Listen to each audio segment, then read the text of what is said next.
Quand l'aube jette au mont sa robe bandelette, cet étroit paradis, parfumé de verdeur, au devant du soleil, comme une cassolette, enroule autour des pics la brume violette.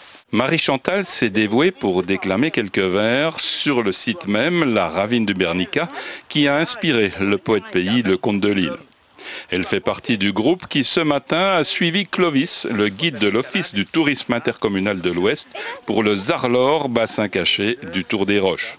Une des sorties proposées aux touristes aussi bien qu'aux locaux.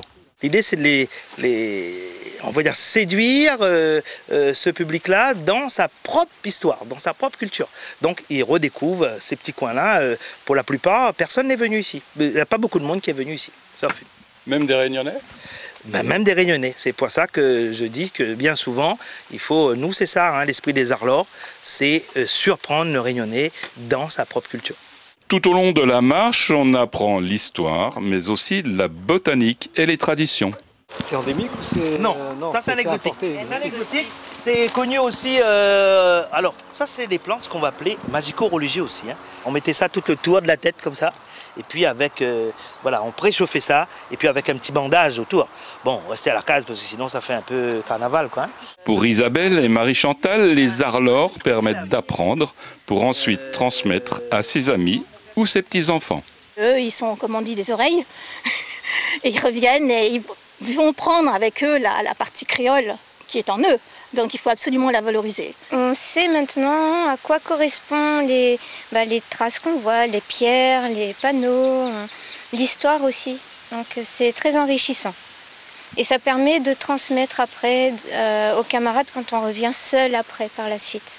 Monique, elle, apprécie de ne plus marcher sans voir ni comprendre. Oui, parce qu'on a appris beaucoup de choses là, c'est bien. On fait des randonnées, mais jamais pour apprendre quelque chose. On marche, disons que...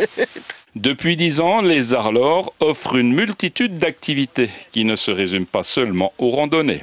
On a un catalogue qui est avec beaucoup d'activités, mais qui peut, on va dire, on a 3 grandes catégories. On a tout ce qui concerne les balades et les randonnées qui sont un peu guidées. On a tout ce qui concerne les ateliers plutôt culinaires ou en tout cas la mise en valeur des activités, notamment de l'agritourisme. Et puis on a aussi tout ce qui est sortie, activités, loisirs. Les programmes des Zarlor, très riches, se découvrent dans les offices du tourisme de l'Ouest, mais aussi sur le site internet où l'on peut faire ses réservations.